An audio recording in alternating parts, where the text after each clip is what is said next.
నమస్కారం. ETV life ఆధ్యాత్మిక channel తీర్థయాత్ర కార్యక్రమానికి స్వాగతం. భారతీయ సనాతన ధర్మంలో గురు పరంపర ప్రధానంగా కనిపిస్తుంది. ఎంతో మంది గురువులు భారతీయ ఆధ్యాత్మిక ప్రపంచాన్ని సుసంపన్నం చేశారు. అనేక ప్రదేశాలలో పర్యటిస్తూ ఆధ్యాత్మిక వైభవాన్ని దశదిశలా వ్యాపింపచేశారు. అలాంటి గురువులలో దత్త పరంపర మరింత ప్రత్యేకతను సంతరించుకుంది. దత్త పరంపరకు మూలమైన దత్తాత్రేయుడు అనేక అవతారాలలో ఈ నేలను పునీతం చేశారు. ఆయన అవతారంగా శ్రీ నృసింహ సరస్వతి స్వామి పూజలందుకునే నర్సోభావాడి నేటి మన తీర్థయాత్ర.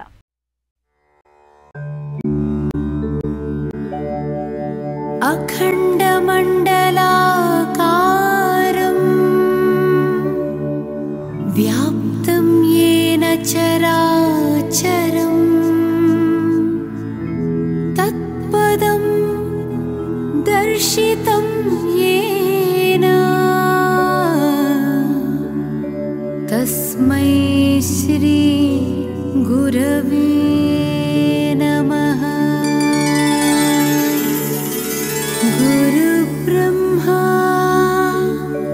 గురుర్విష్ణు గురుదేవో మహేశ్వరః గురు సాక్షాత్ పరబ్రహ్మ తస్మై శ్రీ గురవే నమః. తస్మై శ్రీ సద్గురవే నమః.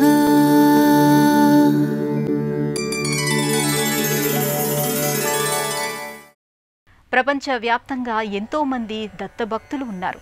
వాళ్ళంతా దత్తాత్రేయ స్వామిని ఆయన అవతారాలుగా భావించే అవధూతలను పూజిస్తూ ఉంటారు. ఆ అవధూతలు తమ పాదస్పర్శతో పునీతం చేసిన క్షేత్రాలను దర్శిస్తూ ఉంటారు. అలా దేశంలోని నలుమూలల నుంచి భక్తులు తరలివచ్చే దత్తక్షేత్రంగా నర్సోభావాడి కనిపిస్తుంది. దత్తావతారమైన శ్రీ నృసింహ సరస్వతి కొలువైన పుణ్యక్షేత్రం ఇది.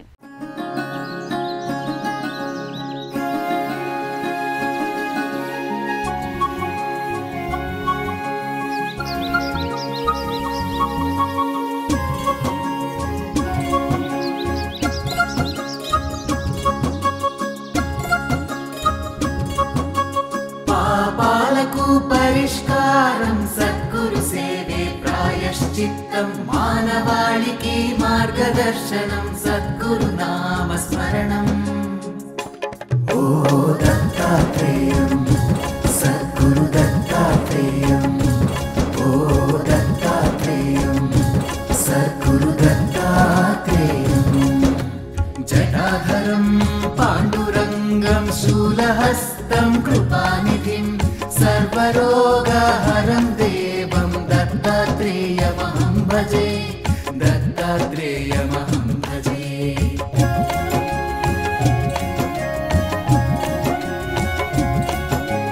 జగదుత్పత్తి కర్త్రే చ స్థితి సంహార హేతవే భవనాశ విముక్తాయ దత్తాత్రేయ నమోస్తుతే దత్తాత్రేయ నమోస్తుతే. పాపాలకు పరిష్కారం సద్గురు సేవే ప్రాయశ్చిత్తం మానవాళికి మార్గదర్శనం సద్గురు నామ స్మరణం. ఓ దత్తాత్రేయం సద్గురు దత్తాత్రేయం ఓ దత్తాత్రేయం సద్గురు దత్తాత్రేయం.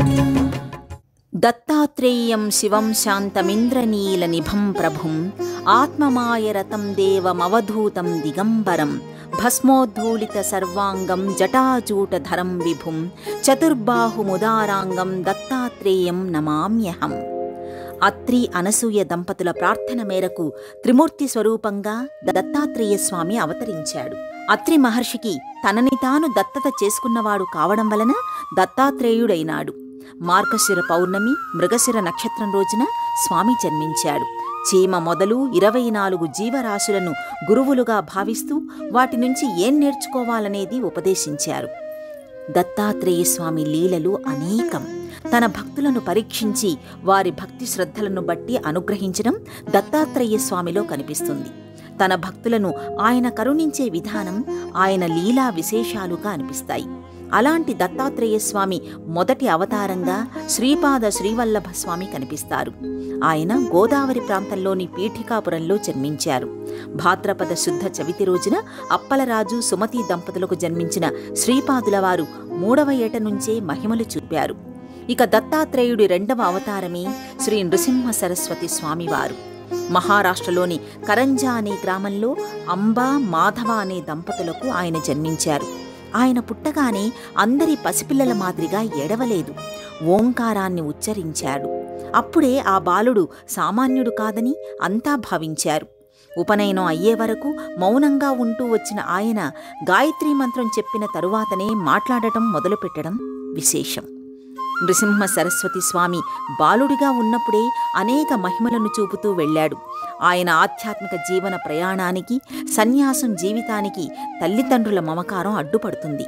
అప్పుడు ఆయన తాను ఎవరన్నది వారికి అర్థమయ్యేలా చెప్పి వారి ఆశీస్సులు అందుకొని ముందుకు సాగుతాడు.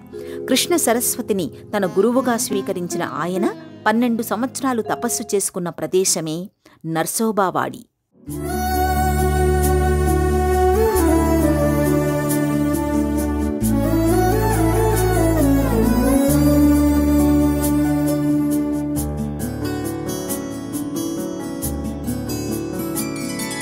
अनंत संसार समुद्रतार नौकायिताभ्या गुरुभक्तिदाभ्या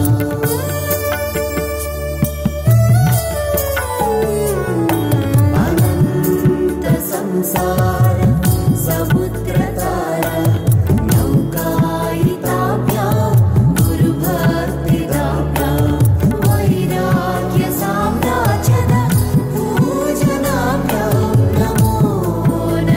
श्री गुरुपादुकाभ्यां नमो नमः सद्गुरुपादुकाभ्यां नमो नमः श्री गुरुपादुकाभ्यां नमो नमः सद्गुरुपादुकाभ्यां. నృసింహ సరస్వతి స్వామి ప్రభావితం చేసిన కారణంగానే ఈ ప్రాంతానికి నర్సోబావాడి అనే పేరు వచ్చింది. ఇక్కడి కృష్ణానదీ తీరములో ఈ క్షేత్రం వెలసిల్లుతోంది. ఇది పంచగంగా నది సంగమ ప్రదేశంగా తన విశిష్టతను చాటుకుంటోంది. ఒకవైపున నిండుగా ప్రవహించే కృష్ణానది, మరోవైపున స్వామివారి ఆలయం నయన మనోహరంగా కనిపిస్తాయి. స్వామివారి లీలా విశేషాలను శ్రావ్యంగా వినిపిస్తాయి. ఇక్కడి కృష్ణానది తీరంలో ఆయన ప్రాచీనమైన క్షేత్రాలు వెలసిల్లుతున్నాయి. శివకేశవ ఆలయాలు, శక్తి క్షేత్రాలతో పాటు దత్తమందిరాలు కూడా ఆధ్యాత్మిక కేంద్రాలుగా అలరారుతున్నాయి. కృష్ణానది ఈ క్షేత్రాన్ని దర్శిస్తూ, స్పర్శిస్తూ, హర్షిస్తూ ముందుకు వెళుతున్నట్టుగా అనిపిస్తుంది. ఇక్కడి వాతావరణాన్ని ఆహ్లాదకరంగా మార్చేసి మాటల్లో చెప్పలేని అనుభూతిని మనసు దోసిట్లో పెడుతుంది. కృష్ణానదికి అప్పుడప్పుడు వరదలు వస్తుంటాయి. అందువలన కాస్త ఎత్తైన ప్రదేశంలో ఈ ఆలయ నిర్మాణం జరిగింది. ప్రధానమైన ఆలయంతో పాటు అనేక మందిరాలు, మంటపాలు మనకు ఇక్కడ కనిపిస్తాయి. స్వామివారు 12 ఏళ్ల పాటు ఒక ఔదుంబర వృక్షం కింద కూర్చొని తపస్సు చేసుకున్నారు. ఇప్పటికీ మనం ఆ వృక్షాన్ని ఇక్కడ చూడవచ్చు. ఈ క్షేత్రానికి వచ్చిన భక్తులు తప్పకుండా ఈ ఔదుంబర వృక్షాన్ని దర్శించుకుంటారు.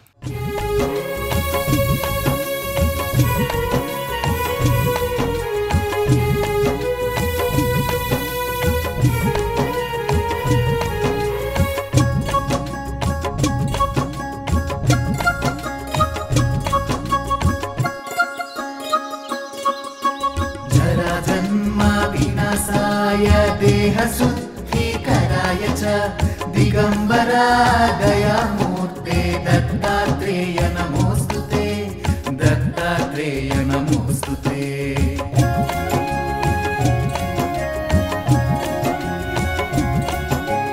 कर्पूरकान्तिदेहाय ब्रह्ममूर्तिधराय च वेदशास्त्रपरिज्ञाय दत्तात्रेय नमोस्तुते दत्तात्रेय नमोस्तुते.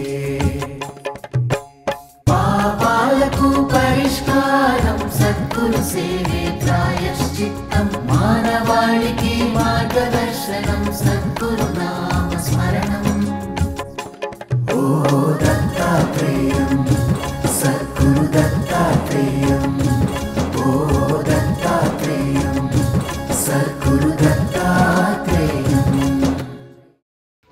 నృసింహ సరస్వతి స్వామి ఇక్కడ తపస్సు చేసుకుంటూ కొన్ని ఏళ్ల నుంచి భిక్షను స్వీకరిస్తూ ఉండేవారు.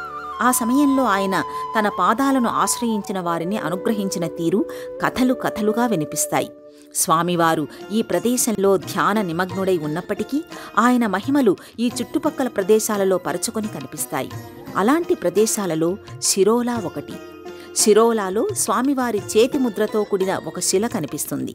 ఇక్కడికి సమీపంలోని శిరోలా గ్రామంలో స్వామివారు పేద బ్రాహ్మణుల ఇంటికి భోజనానికి వెళతారు. అయితే స్వామివారికి భోజనం వడ్డించడానికి అరిటాకు అందుబాటులో లేకపోవడం, తాము ముందుగా ఏర్పాటు చేసుకోకపోవడం పట్ల ఆ దంపతులు బాధను వ్యక్తం చేస్తారు.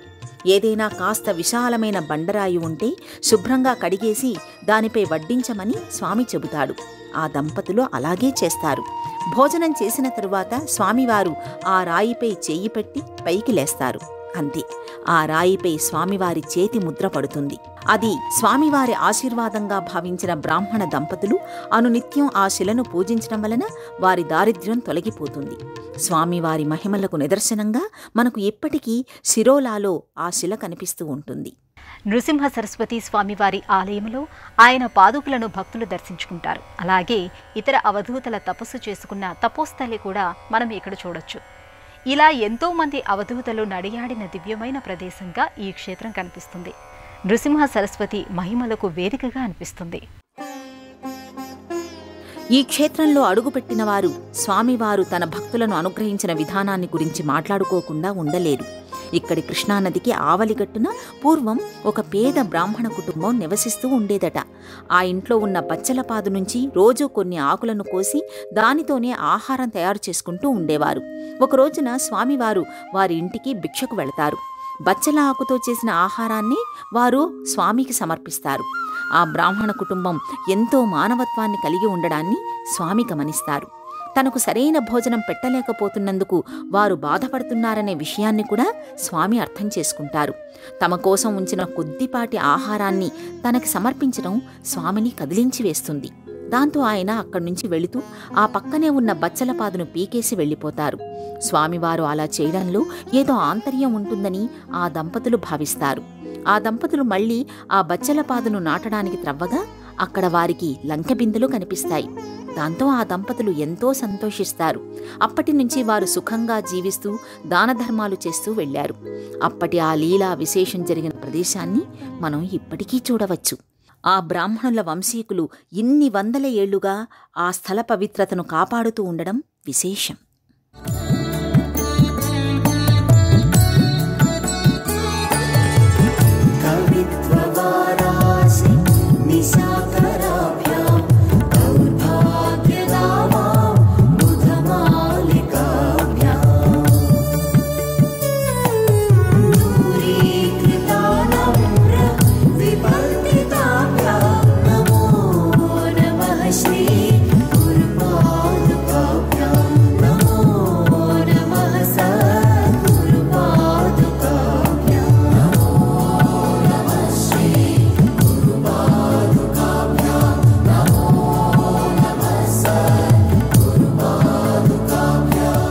నృసింహ సరస్వతి స్వామివారి మహిమలకు కృష్ణానది ప్రత్యక్ష సాక్షిగా కనిపిస్తుంది.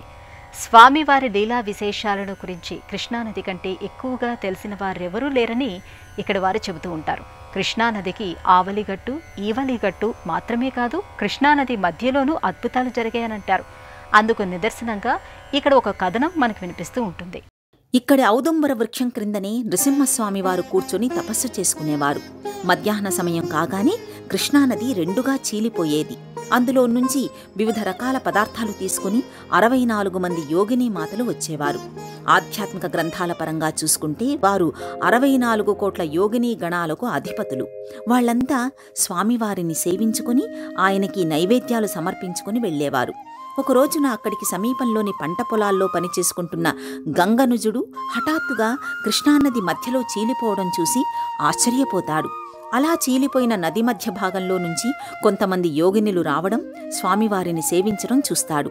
అది గమనించిన స్వామివారు ఈ విషయం బయట ఎక్కడా చెప్పొద్దంటూ ఆయన నుంచి మాట తీసుకుంటారు. నృసింహ సరస్వతి స్వామి గొప్పదనాన్ని ప్రత్యక్షంగా చూసిన గంగానుజుడు తనకు కాశీ, గయా, ప్రయాగ చూడాలని ఉందనే కోరికను వ్యక్తం చేస్తాడు. ఆ 3 క్షేత్రాలను దర్శించటం వలన ఎంతటి పుణ్యఫలితం కలుగుతుందో, ఇక్కడి కృష్ణ, పంచగంగ నదులలో స్నానమాచరించటం వలన అంతటి ఫలితమే కలుగుతుందని చెబుతాడు. అయినా అతని కోరికను నెరవేర్చుతానంటూ అతని తలపై చెయ్యి పెట్టి ఆ 3 క్షేత్రాల దర్శనం చేయిస్తాడు. ఇలా ఎన్నో మహిమాన్వితమైన సంఘటనలు నర్సోబావాడి కేంద్రంగా జరగడం విశేషం. త్రిమూర్తి రూపా దత్తాత్రేయ, త్రిగుణాతీత దత్తాత్రేయ, అనసూయ తనయా దత్తాత్రేయ, ఆశ్రిత రక్షక దత్తాత్రేయ. త్రిమూర్తి రూపా దత్తాత్రేయ, త్రిగుణాతీత దత్తాత్రేయ, అనసూయ తనయా దత్తాత్రేయ, ఆశ్రిత రక్షక దత్తాత్రేయ. త్రిమూర్తి రూపా.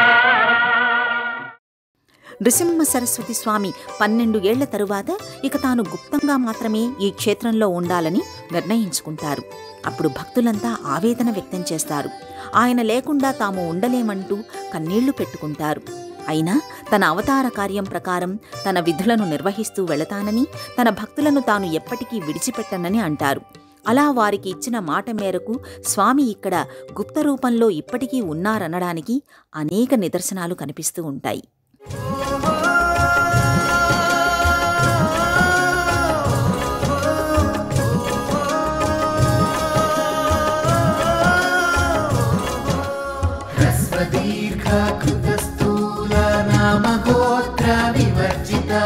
పంచభూతైకదీప్తాయ దత్తాత్రేయ నమోస్తుతే, దత్తాత్రేయ నమోస్తుతే.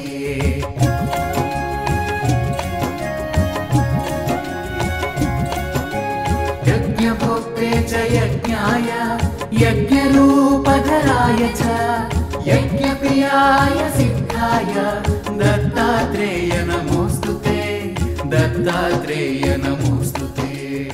సాధారణంగా ఏ క్షేత్రానికి వెళ్ళినా అక్కడ భక్తుల రద్దీ బాగానే కనిపిస్తూ ఉంటుంది. ఎవరికి వారు వారి సమస్యలను మనసులోనే భగవంతుడికి చెప్పుకుంటూ ఉంటారు. భక్తులు అలాంటి విశ్వాసాన్ని కలిగి ఉండటానికి కారణం కూడా లేకపోలేదు. నృసింహ సరస్వతి స్వామి ఆకలితో బాధపడుతున్న ఎంతో మంది పేదవారిని అనుగ్రహించాడు. మానవత్వాన్ని చూపిన ప్రతి ఒక్కరి వంశాన్ని కరుణించాడు. సంతాన సౌభాగ్యాలను ప్రసాదించాడు. చివరికి తన భక్తుల పాడి పంటలను రక్షించడం తన బాధ్యతగా భావించిన తీరు ఆయన మహిమలలో భాగంగా కనిపిస్తుంది. ప్రతిరోజు ఉదయం 5 గంటలకు ఇచ్చే కాకడ హారతితో స్వామివారి సేవలు మొదలవుతాయి. ఆ తరువాత పాదుకా పూజ, రుద్రాభిషేకం, మహాపూజ నిర్వహిస్తారు. ఆ తరువాత రాత్రి 7:30 ధూప్ హారతి ఇస్తారు. రాత్రి 10 గంటలకు జరిగే షేజ్ హారతితో తలుపులు మూసేస్తారు. ఇక దత్త జన్మోత్సవం, నృసింహ జన్మోత్సవం, శ్రీపాద శ్రీవల్లభ స్వామి జన్మోత్సవం సందర్భంగా ప్రత్యేకమైన పూజలు, విశేషమైన సేవలను నిర్వహిస్తూ ఉంటారు. ఆ రోజులలో ఆలయానికి భక్తుల తాకిడి మరింత ఎక్కువగా ఉంటుంది. ఇలా నర్సోబావాడి పుణ్యక్షేత్రంగానూ, పుణ్యతీర్థంగానూ, పాదుకాక్షేత్రంగానూ తన ప్రత్యేకతను చాటుకుంటోంది. గురు పరంపరకి చెందిన శ్రీ వాసుదేవానంద సరస్వతి, శ్రీ అక్కల్కోట్ స్వామి, మాణిక్య ప్రభు వంటి వారికి ఈ ఆలయంలో ప్రత్యేకమైన స్థానం ఇవ్వడం మనం చూడవచ్చు. ఈ అవధూతల చిత్రపటాలు ఆలోచనలో పడేస్తాయి. భక్తి, జ్ఞాన, వైరాగ్య మార్గాలను మనకు బోధిస్తాయి. దేశంలోని అన్ని ప్రాంతాల నుంచి కొల్హాపూర్కి రవాణా సౌకర్యాలు ఉన్నాయి. కొల్హాపూర్ నుంచి నర్సోబావాడి 50 కిలోమీటర్ల దూరంలో ఉంటుంది. కొల్హాపూర్ నుంచి స్థానిక వాహనాలలో నర్సోబావాడి చేరుకోవచ్చు. కృష్ణ, పంచగంగ నదీ సంగమ స్థానంగా నర్సోబావాడి ఎంతో విశిష్టతను సంతరించుకుంది. 64 మంది యోగిని మాతలు తిరుగాడిన పుణ్యప్రదేశంగా ఇది కనిపిస్తుంది. నృసింహ సరస్వతి స్వామి వారి మహిమలకు వేదికగా నిలిచింది. అలాంటి ఈ దివ్యస్థలిను కనులారా తిలకించారు కదా. మరో క్షేత్ర సందర్శనంతో మళ్ళీ కలుసుకుందాం. అంతవరకు సెలవు. నమస్కారం. దిగంబరా దిగంబరా శ్రీపాదవల్లభ దిగంబరా దిగంబరా దిగంబరా శ్రీపాదవల్లభ దిగంబరా శ్రీపాద पादवल्लभ दिगम्बरा